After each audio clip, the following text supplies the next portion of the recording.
All right, we're live. I'm back. So my name is Sunny. This is the Sunny Ray Show. Thanks to our sponsors, Raz Rocket. Today I'm joined by Kara Wells. I got the name right? There's a Yeah, you pronunciation. did. Okay, good, Kara. So where are you calling in from? How's your day going so far? Pretty good. I'm in Dripping Springs, Texas, which is about 30 minutes west of Austin. My dad moved down to Houston, and oh my God, it was almost impossible to get him out of there. He loved it. He spent like 10 years of his life, and he still dreams about it. So Kara, tell us a little bit about what you're working on, maybe like just a sentence or two, and then we'll pause, and then I'd love to capture kind of your backstory, and then we'll obviously get back into your company and how you're changing the world.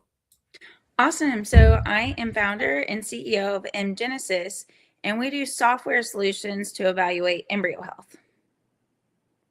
Interesting. Okay, cool. Cool. And so yeah, let's maybe start with your backstory. Where does it all begin? Were you born in Texas or did you find your way there?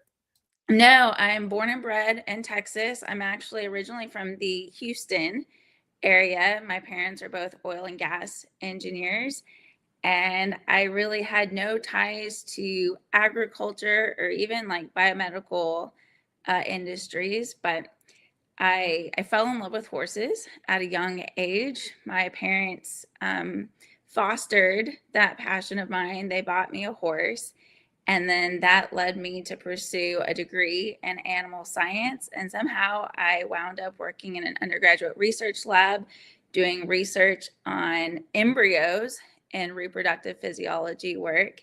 Stayed on for a PhD because I absolutely thought that the science of IVF, embryo transfer, embryo evaluation was amazing.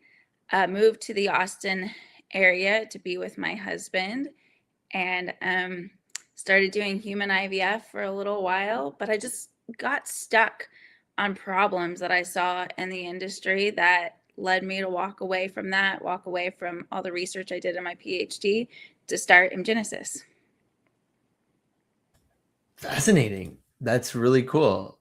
So you, I think, originally dreamed of becoming a veterinarian, right? Is that true? Yeah, absolutely. And that's what led me down the road of animal science and actually research. I wanted to make myself stand out on a vet school application. And so I started undergraduate research.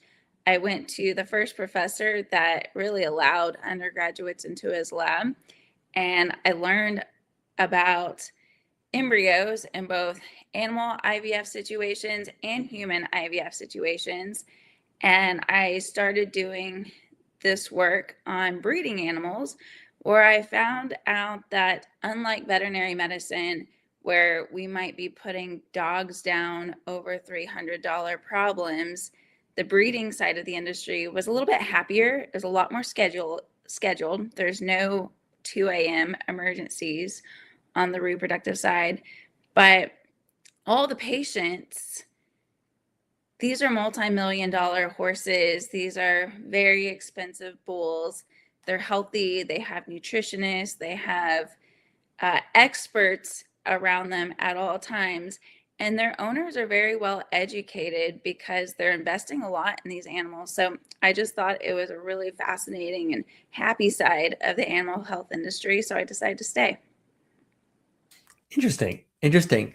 And then you earned both your BS in 2013 and your PhD in animal science, I think by 2017. So, that's an incredibly focused path for someone so young. What was it about reproduction science specifically, out of all the branches of animal science that pulled you in? Well, like I said, I thought that working with the breeding animals was really fun. I had the opportunity to do some work out at the Four Sixes Ranch, both as an undergrad and in grad school, which is crazy because that ranch is so famous now because of Yellowstone and Taylor Sheridan. But I mean, seeing those horses and their programs was absolutely unbelievable and really inspiring. And then while I love science and biology of all kinds, reproduction was just fun. Like, it's a new science. We haven't been doing IVF for hundreds of years, like people have been studying other organ systems. And so I thought that there was more room to move the needle and make an impact. Can you explain a little bit more about what happens in an IVF clinic? Like, can you peel back the onion a Yeah, bit here for us? absolutely. So both in people and in animals. And I think it's important to realize the processes are very similar, but the reasons why are very different. In human IVF, people usually go through this as a treatment of infertility or because they can't get pregnant on their own. In animals, we do IVF on them because we want to perpetuate the best genetics faster.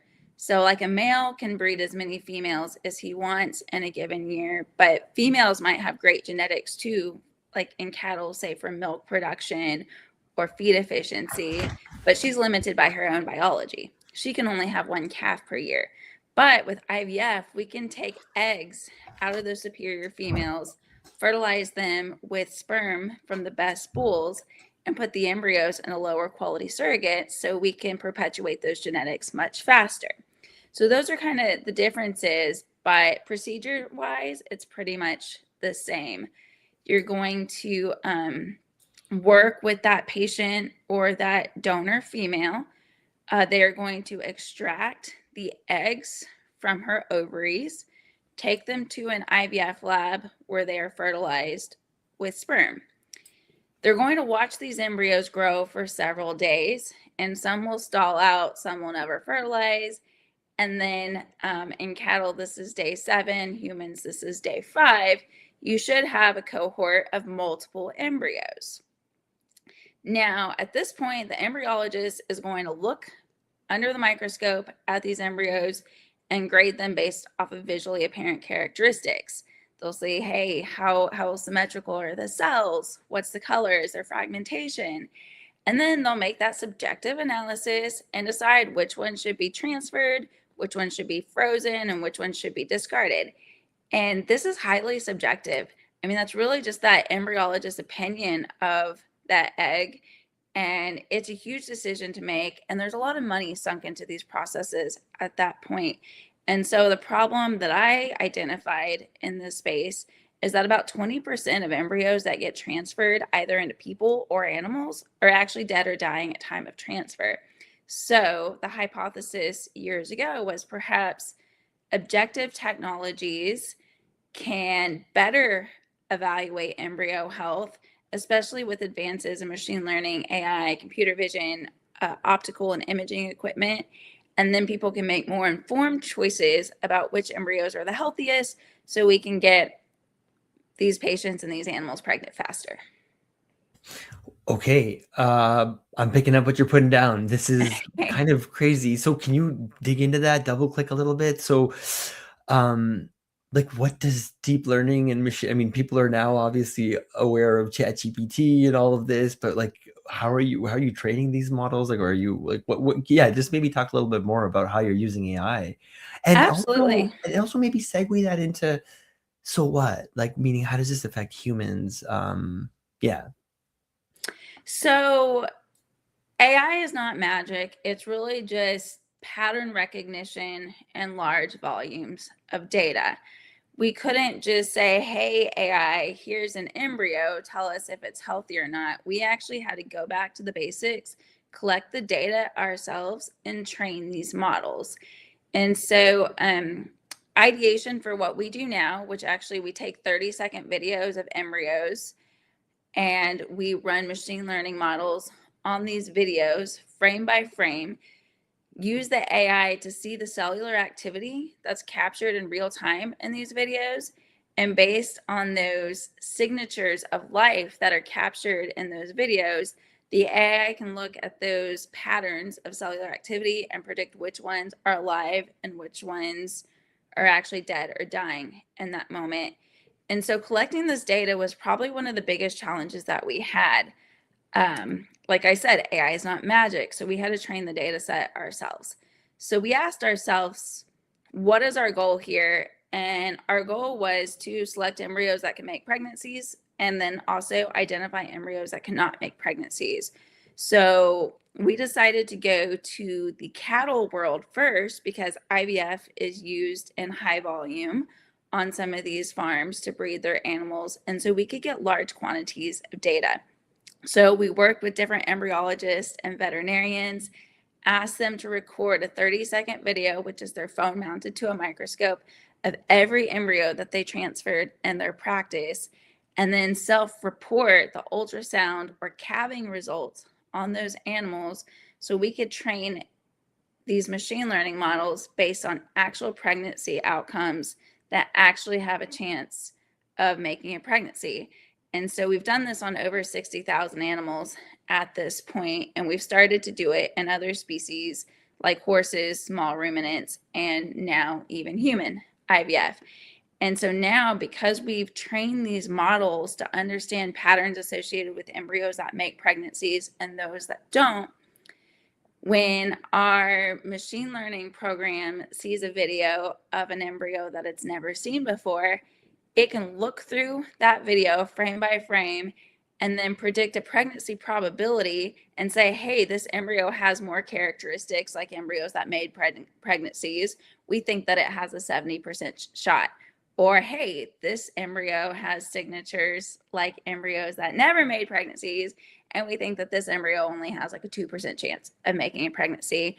And then giving this information to people allows people to make data-driven and more informed choices about which embryos to transfer. So on the animal side, this is really about better utilization of those surrogate animals. If these animals don't breed and reproduce, they don't have a calf to sell next year. Or on a dairy, they don't have the pregnancy to get that female lactating. They sell milk, they need lactation. Lactation requires pregnancy and birth. And so we're really making more efficient use of these animals. For human IVF, the success rates are quite low. People generally have multiple embryos to choose from. And say a family has 10 embryos, but they don't want 10 kids. So let's pick the embryo that's going to get that woman pregnant the first time so she doesn't have the heartache and the financial strain of implanting embryos that never end up taking or even worse, miscarriages. Interesting. So wait, are you saying that this technology can be used by people who are struggling to have babies? That's where we're using it already. Yes, so we're using it with some different IVF labs, and we're still in the research phase right now for that product. It's not commercial yet, but yes, right now we are using it in IVF labs to help train our models on human IVF embryos for which ones are the healthiest and most likely to get that person pregnant, and then which ones really don't have a chance or are genetically abnormal and will never result in a pregnancy or, more importantly, a baby. And are you just optimizing for the outcome of survival versus not, or are there other things that you could technically carve out? I mean, I know it's probably a controversial topic, right? But I'm just curious, like, is it where like, what are those like kind of end variables that you're optimizing for? I think we're just at the tip of the iceberg. I mean, right now we're optimizing for embryo viability. So which ones are healthy and which ones are weak. But on the human embryo side, we've seen some embryos have abnormal, interesting, erratic cellular activity patterns.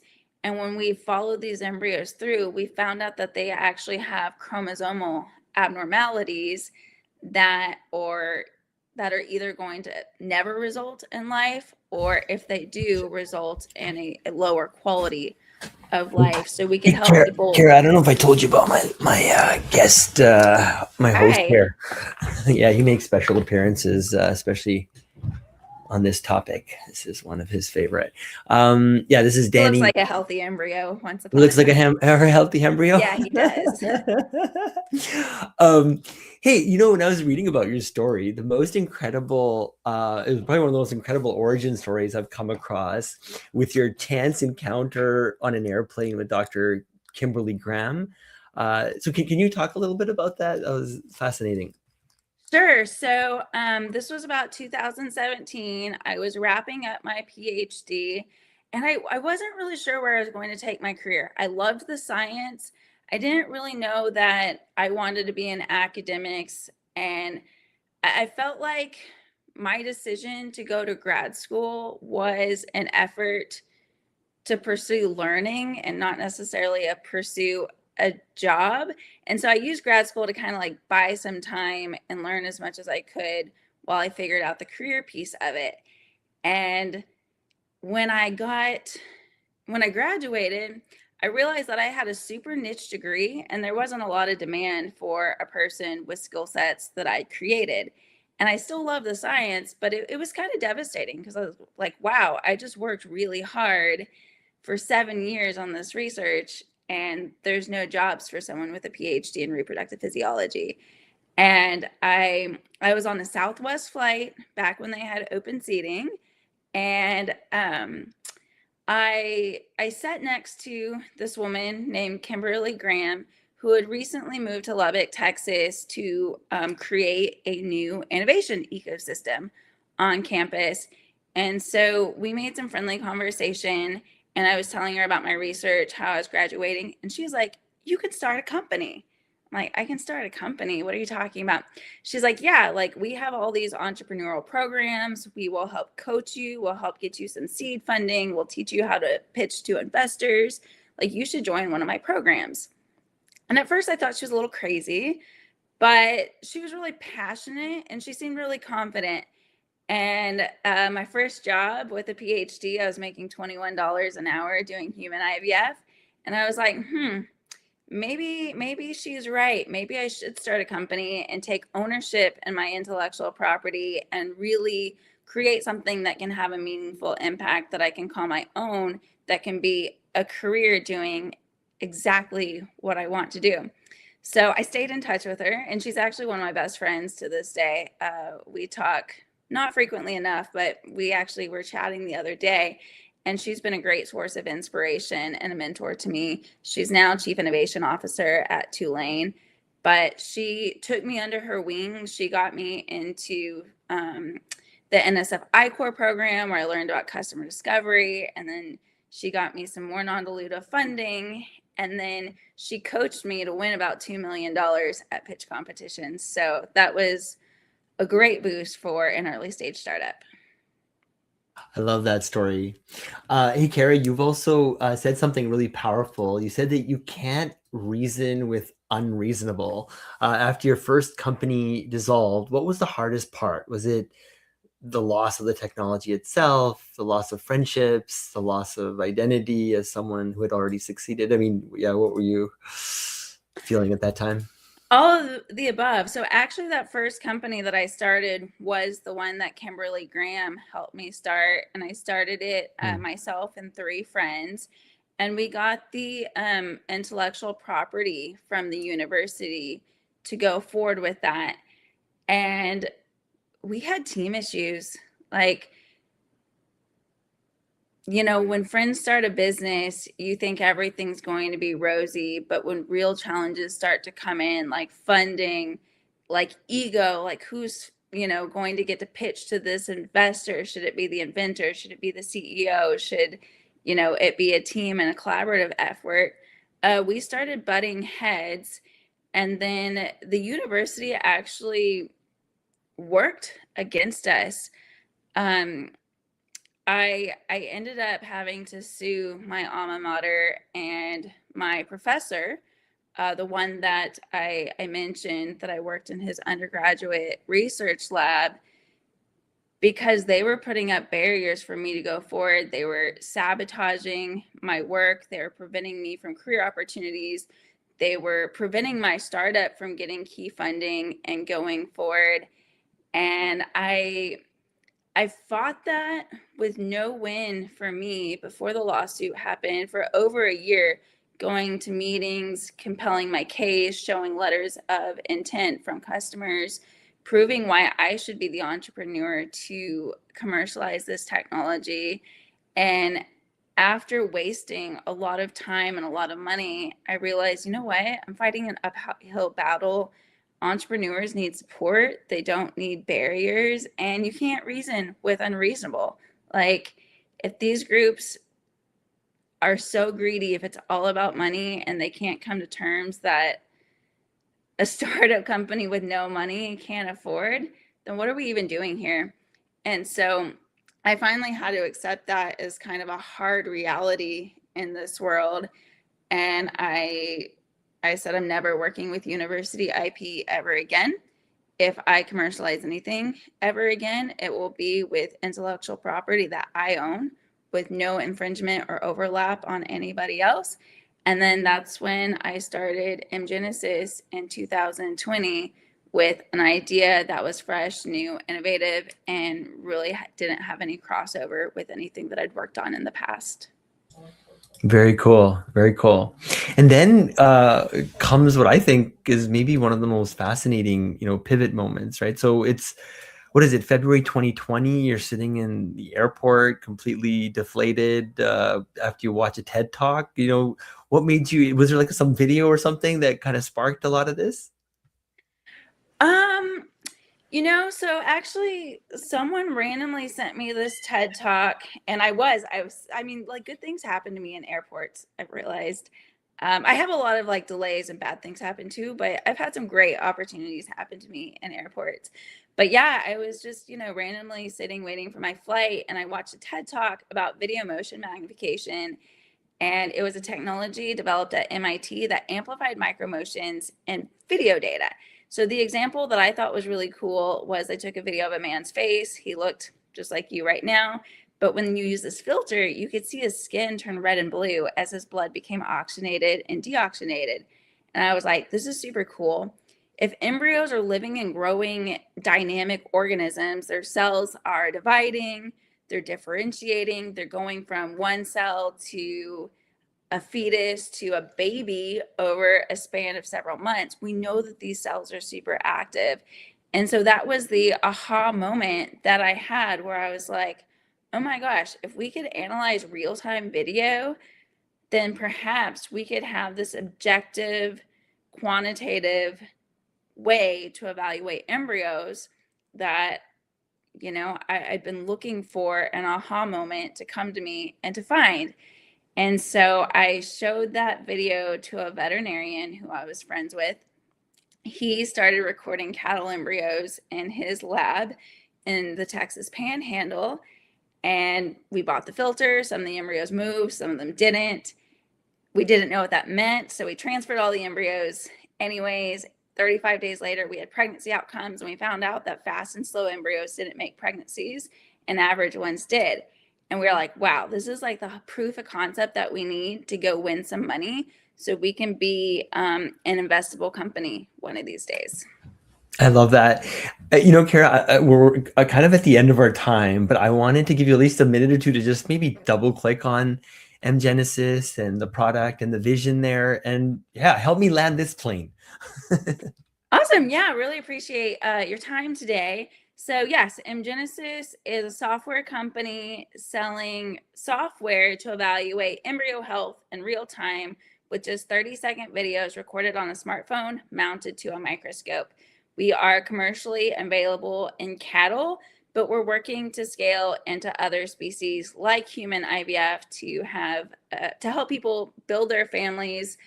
If IVF is something that they need to do, we want to make sure that's as practical, affordable, and non-invasive and safe on those embryos as possible.